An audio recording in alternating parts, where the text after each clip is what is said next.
Hello students, कैसे हैं आप सभी लोग। आशा करते हैं आप सभी लोग अच्छे होंगे, अपनी पढ़ाई कर रहे होंगे। तो इस वीडियो में हम बात करेंगे साइंस क्लास 10th के वेरी मोस्ट इंपॉर्टेंट MCQ की, ऑब्जेक्टिव टाइप प्रश्नों की, जो बोर्ड एग्जाम में आएंगे। अध्याय यहाँ पर ये आपका 9 है, प्रकाश का परावर्तन और अपवर्तन, लाइट रिफ्लेक्शन एंड रिफ्रैक्शन। बहुविकल्पी प्रश्न 20 MCQ आते हैं परीक्षा में, तो उसमें से आप लोगों के सामने बेहद ही महत्वपूर्ण प्रश्न लेकर के उपस्थित हैं। तो आप लोग अपना देखेंगे कि पहला प्रश्न आप सभी के साथियों के सामने, लास्ट में आप लोग बताएंगे कितने इसमें से सही किए। तो दर्पण जो वस्तु का प्रतिबिंब उसके समान आकार का और सीधा बनाता है, वो क्या कहलाता है। ऐसा कौन सा दर्पण है जो समान आकार का, जैसे जितनी वस्तु है उतना बड़ा ही प्रतिबिंब बनाता है, समान आकार का प्रतिबिंब बनाता है और सीधा बनाता है। तो आभासी एवं सीधा जो है बनाता है, समतल दर्पण बनाता है, प्लेन मिरर। राइट आंसर इसका हो जाएगा। जितनी दूरी पे होता है उतनी दूरी पे प्रतिबिंब भी होगा, जितनी बड़ी वस्तु होगी उतनी बड़ी होगी, जिस मतलब समान आकार की होगी और आभासी सीधी होगी। तो ये समतल दर्पण इसका राइट आंसर हो जाएगा, प्लेन मिरर। समतल दर्पण में बनने वाले प्रतिबिंब की प्रकृति होती है। समतल दर्पण में बनने वाले प्रतिबिंब की प्रकृति हमने पहले ही बता दिया, आभासी एवं सीधा। आभासी होता है और सीधा होता है। अगला प्रश्न, परावर्तन के नियम किस पर लागू होते हैं।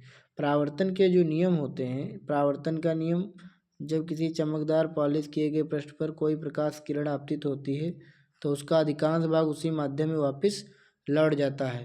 तो ये कौन सा होगा, तो ये किस पे लागू होगा, सभी परावर्तक सतहों पर। यानी इसके लिए क्या होनी चाहिए, सतह परावर्तक होनी चाहिए। तो इसका राइट आंसर सी हो जाएगा।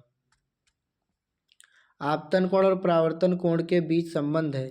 आपतन कोण और परावर्तन कोण, तो यहाँ पर देखेंगे कि आपतन कोण और परावर्तन कोण यहाँ पर सदैव कैसे होते हैं, बराबर। ये होता है आपका, एक मिनट, इस तरह से यहाँ पे ये है अभिलंब और ये हो गया आपतन कोण और ये हो गया परावर्तन कोण। तो आपतन कोण और बराबर परावर्तन कोण ये बराबर होते हैं दोनों, तो समान होते हैं, यहाँ पे राइट आंसर हो जाएगा। नेक्स्ट क्वेश्चन देखते हैं, वह दर्पण जो वाहन के पीछे देखने में उपयोग किया जाता है। जैसे आप मोटरसाइकिल पे बैठते हैं तो पीछे कौन सा वाहन आ रहा है ये देखने के लिए आप में लगा होता है साइड मिरर, जिसको हम लोग कहते हैं उत्तल दर्पण। क्या कहते हैं, उत्तल दर्पण। भैया ये आप लोग ध्यान रखना, तो इसका राइट आंसर होगा उत्तल दर्पण। चलिए बढ़ते हैं अगले प्रश्न की तरफ। अवतल दर्पण में वस्तु जब फोकस और ध्रुव के बीच रखी जाती है। यहाँ पर देखिए ये है अवतल दर्पण, जिसके उभरे हुए तल पर पालिश की जाती है। 5 प्रतिबिंब इधर बनते हैं और 1 प्रतिबिंब इस साइड बनता है। तो कह रहा है जब फोकस और ध्रुव के बीच रखा जाता है। मान लिया यहाँ पे फोकस है और यहाँ पर ध्रुव है, फोकस और ध्रुव के बीच रखोगे तो प्रतिबिंब इस साइड बनेगा, मतलब पीछे बनेगा। ठीक, तो आभासी सीधा और बड़ा बनेगा। कैसा बनेगा, इधर प्रतिबिंब बनेंगे आभासी सीधा और बड़ा। यहाँ पे जो 5 प्रतिबिंब बनेंगे इस साइड बनेंगे वो वास्तविक और उल्टा बनेंगे, और जो एक इस साइड बनेगा ये आभासी सीधा और बड़ा बनेगा। प्रकाश का अपवर्तन होता है जब वह केवल, प्रकाश का अपवर्तन कब होगा, जब वह एक माध्यम से दूसरे माध्यम में प्रवेश करता है। ठीक, तो माध्यम बदलता है। प्रकाश का अपवर्तन होता है, क्या केवल परावर्तित होता है, गलत। अवशोषित होता है, गलत। सीधा चलता है, भी गलत है। माध्यम बदलता है, माध्यम बदलेगा यहाँ पे। तो इसका राइट आंसर बी विकल्प हो जाएगा। जब प्रकाश सघन माध्यम से विरल माध्यम में जाता है, देखिए जब सघन यानी कांच से जैसे विरल जैसे वायु में प्रवेश करेगा तो क्या होगा, वह अविलंब से दूर हट जाएगा, अविलंब से दूर मुड़ता है। और अगर घने में आएगा तो अविलंब की ओर झुक जाएगा।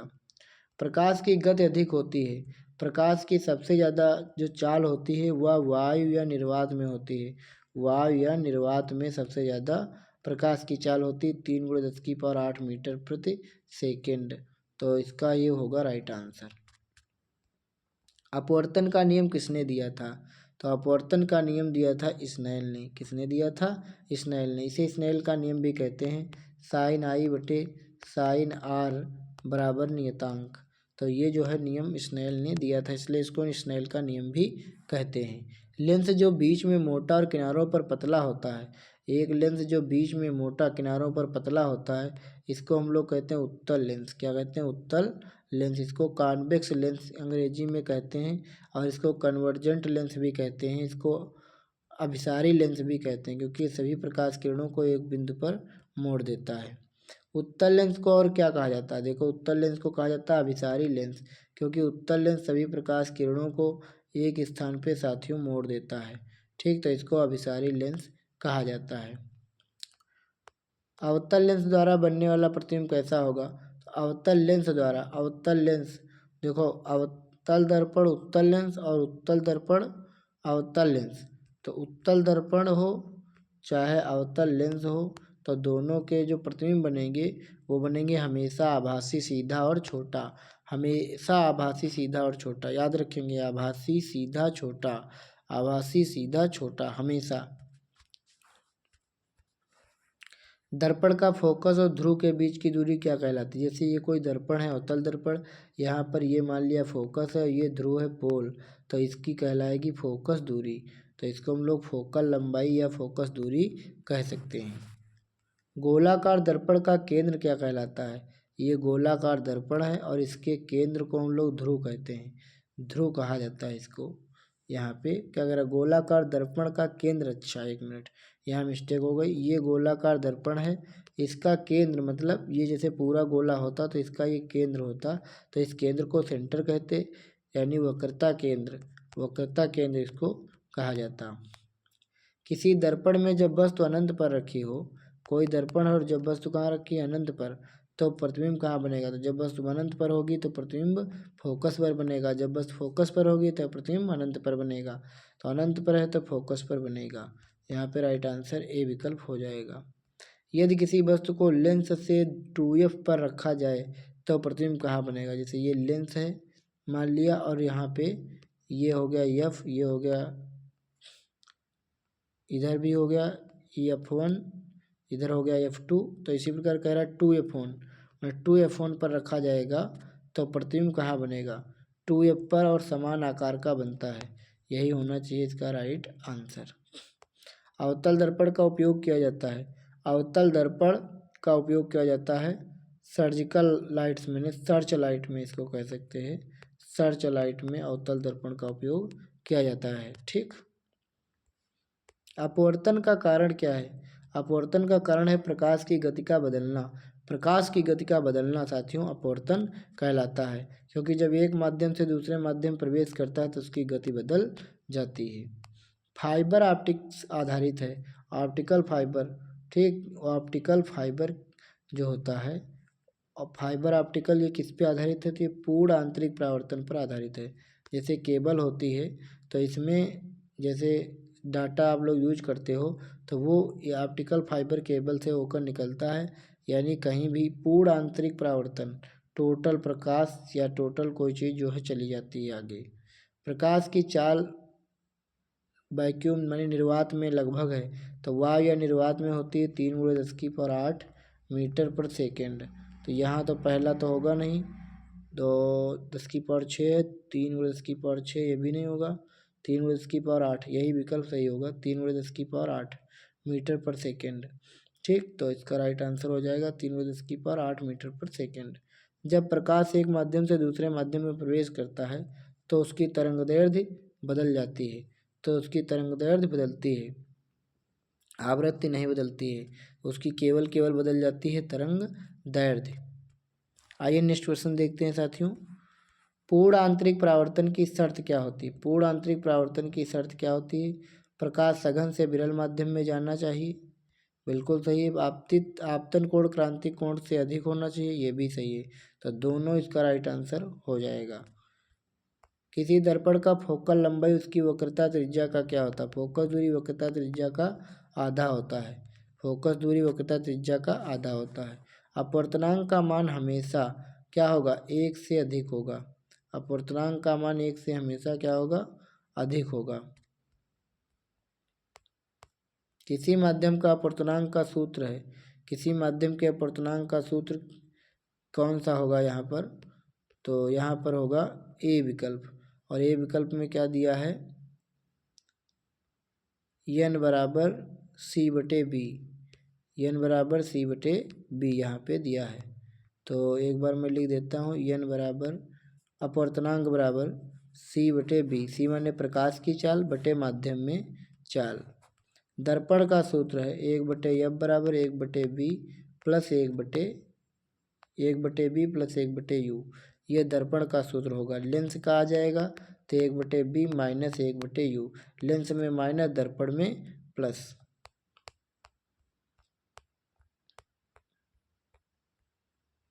ये देखिए इसमें लेंस का भी सूत्र पूछा है, थोड़ा ये टाइपिंग करते नहीं बन रहा था। हाँ, यदि वस्तु फोकस पर रखी है लेंस में, उत्तल लेंस में, तो प्रतिबिंब कहाँ बनेगा? ये उत्तल लेंस है, अब वस्तु रखी है कहाँ? फोकस पर, तो प्रतिबिंब बनेगा अनंत पर। और जब वस्तु रखी होती है अनंत पर तो प्रतिबिंब बनता है फोकस पर। मायोपिया, मायोपिया यानी निकट दृष्टि दोष।